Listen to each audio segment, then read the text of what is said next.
E aí, tá gostando dos relatos? Então o que você acha de deixar um like aí no vídeo, hein? Gosta dos relatos? Deixa o seu like, mesmo que seja nos cortes.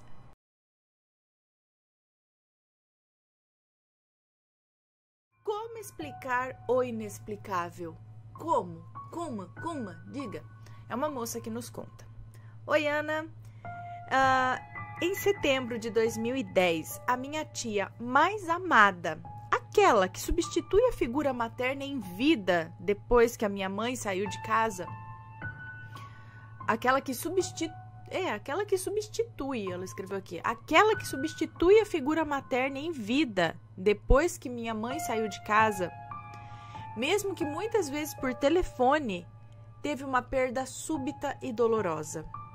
O seu tão querido marido partiu durante uma viagem a Gramado, na Serra Gaúcha.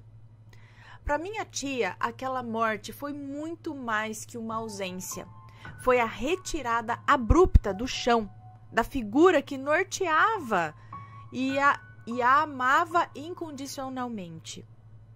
Além da dor, veio o choque de realidade e ela precisou lidar com todas as questões do sepultamento e tal, e após as situações judiciais que seriam inerentes àquela ocasião triste.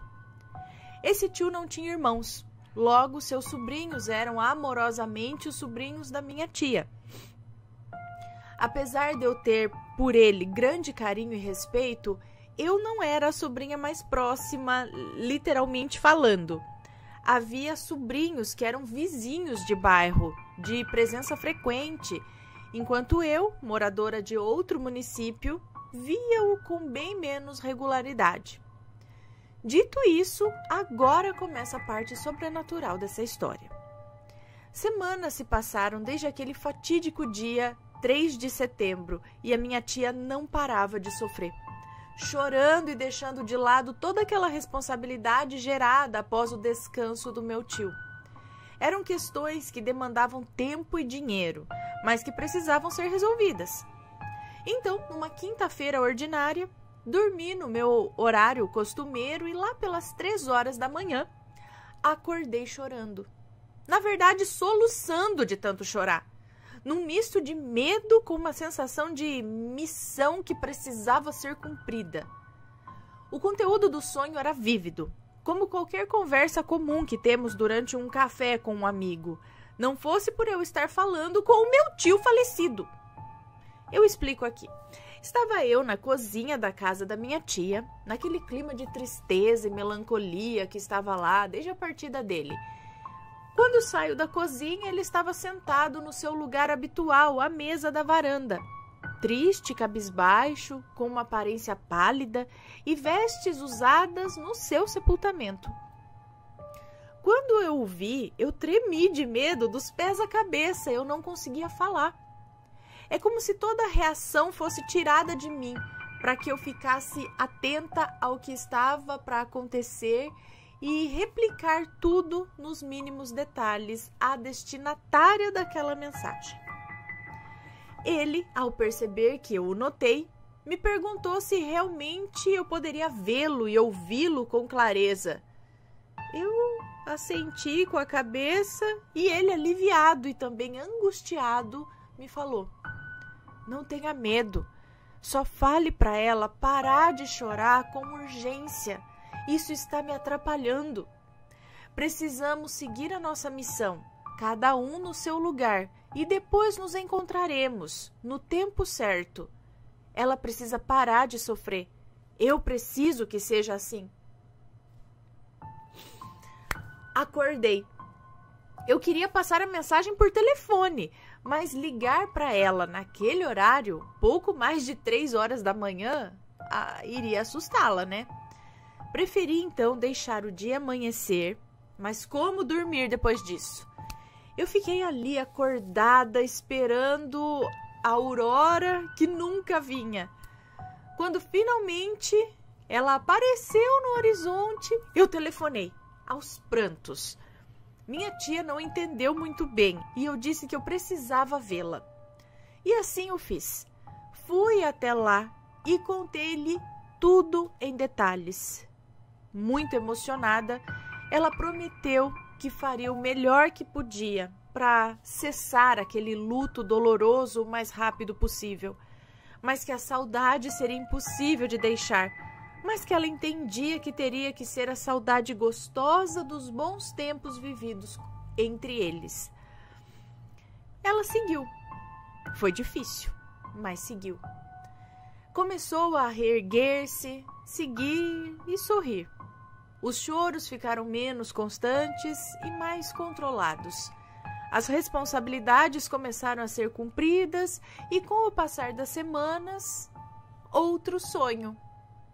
Dessa vez eu estava na sala da casa deles, onde havia um genuflexório de madeira. Sabe o que é um genuflexório, gente?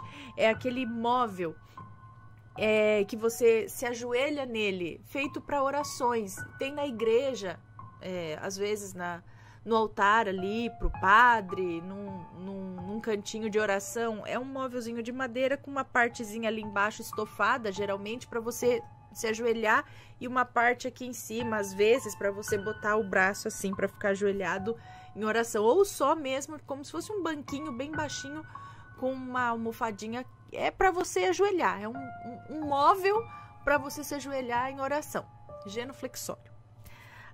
Então, voltando ao sonho dela aqui. Desta vez eu estava na sala da casa deles, onde havia um genuflexório de madeira, onde os dois ajoelhavam-se durante o terço rezado fervorosa e impreterivelmente todos os dias às 6 horas da tarde. Ao ouvi-lo descendo as escadas, com aqueles passos distintos, eu me assustei. Não com o mesmo pavor do primeiro sonho, não. Embora ainda houvesse ali um temor, mas com o intuito de fazê-lo atentar-se de... Embora ainda houvesse temor, mas com o intuito de fazê-la... ela estava na casa deles. Com o intuito de fazê-la atentar-se de que ele estava ali. Mas mais uma vez as palavras não saíam da minha boca. Tentei fazê-la observar a presença dele ali, abater o genuflexório de madeira no chão. Eu tentava chamar a atenção, para mostrar que ele estava ali. Ela veio então da cozinha assustada com o barulho e eu apontava para a escada, tipo, ele tá ali, olha ali. Ela entendeu a mensagem que os meus olhos tentavam passar, já que eu não conseguia verbalizar nada, e clamava para vê-lo. Nesse sonho, a aparência dele era muito mais viva. Corado agora e com um humor característico, ele ria e falava: bobinhas, só quem pode me ver é a sobrinha a quem venho agradecer o recado dado. Minha baixinha segue e eu consegui me libertar das coisas que me prendiam. E aí ele voltou a subir as escadas e sumiu.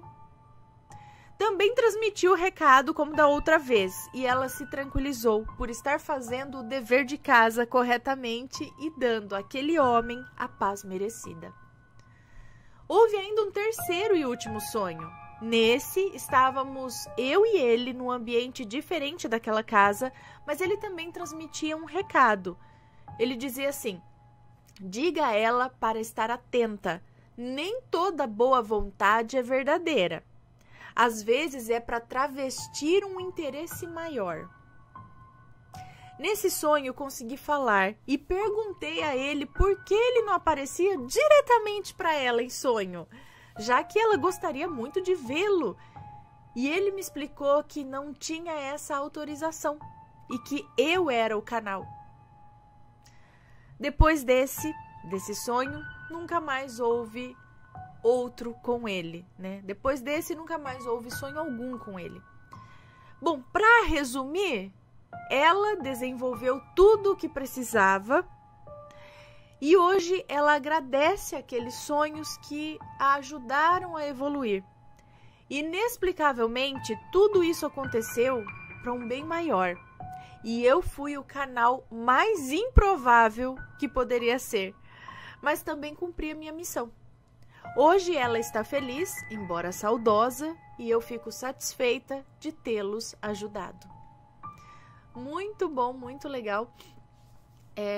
E aí, mais uma prova aqui de que lamentar demais, ficar aqui pensando, chorando e sofrendo demais pela pessoa que foi, atrapalha a pessoa do lado de lá. Não que a gente não vá chorar, que a gente não vá sentir saudades. Impossível. Mas procurar entender, não ficar naquela, por que que ele foi, por que ele, por que eu vou sofrer sozinha, eu tenho muitas saudades, olha, era aqui que ele ficava, sabe, aquele pesar pesado, né?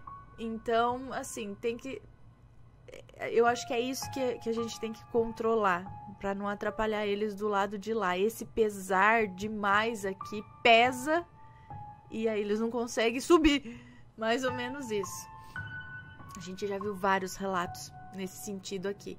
E interessante, né? A moça sendo um canal aí, com esses sonhos, podendo... Outra coisa que a gente falou esses dias aqui também, sobre a comunicação do lado de lá, dos entes queridos falecidos, que vem falar com a gente através de sonhos.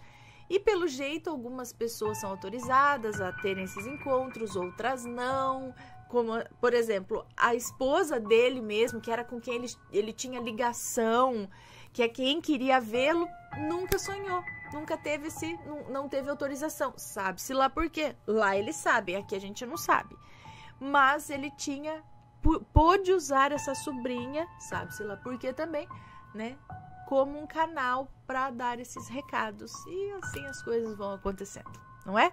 Tem uma história parecida? Conta pra gente. Vai comentar, que seja com respeito.